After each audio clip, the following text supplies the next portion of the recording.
Hi everyone, my name is Jennifer Richter, and today I'm going to be trying to persuade you to donate to the National Alliance on Mental Health. But before I begin, I just want to let everybody know by the end of my speech that I want my audience to donate millions to the National Alliance on Mental Health. I think that this will really benefit a lot of people in the end. And let me begin. Okay, so mental health illnesses are conditions that affect a person's thinking, feelings, mood, or behavior, such as depression, anxiety, bipolar disorder, schizophrenia, OCD. The list can continue. However, these conditions may be occasional. They might be long-lasting, more like chronic. However, though, we have the power of how decisions are made within supporting people with mental illness, and with the help of you, together we can change the minds and hearts of many policymakers. So today I want to encourage and convince you by donating money to the National Alliance on Mental Health that we can make a change in mental health society.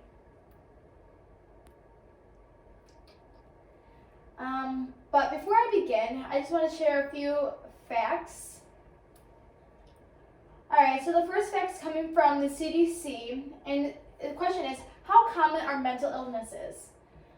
Did you know that 1 in 5 Americans will experience a mental health illness in a given year?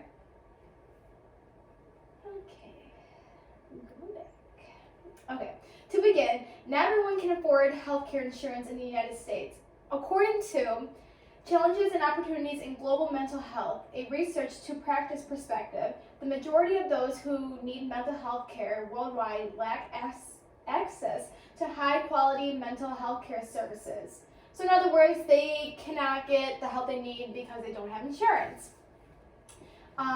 People who cannot afford this insurance will not be able to get the help that they need. And without the insurance, many will be paying out of pockets, which can really add up in the end.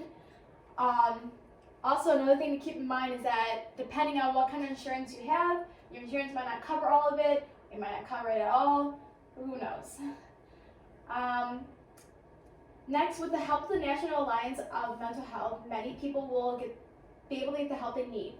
And when I say this, I do not mean this organization is going to help pay for their medical bills and stuff, but it's going to help them in other ways, such as therapy, psychotherapy. It can just help with just talking to somebody, like a counselor, support groups, more things like that, rather than just paying for their medical needs. But with the help of the National Alliance of Mental Health, this will provide advocacy, education, support, and public awareness so that all individuals and families affected by mental illness can help build better lives. This organization will also allow individuals to seek help without using medication. So then I'm going to share another fact. I'm going to share actually a few. So this figure 1 here from the National Institute of Mental Health, it says, past year prevalence of any anxiety disorder among U.S. adults. This is from 2001 to 2003. It says here that females were about 23.4%, and that males were about 14.3%, and that the majority of these people suffering from anxiety were between the ages of 30 to 44, and that was about 22.7%. Now that was just for general, or just anxiety in total. It was between general or whatever other ones they have. Where did it go? Let's find this.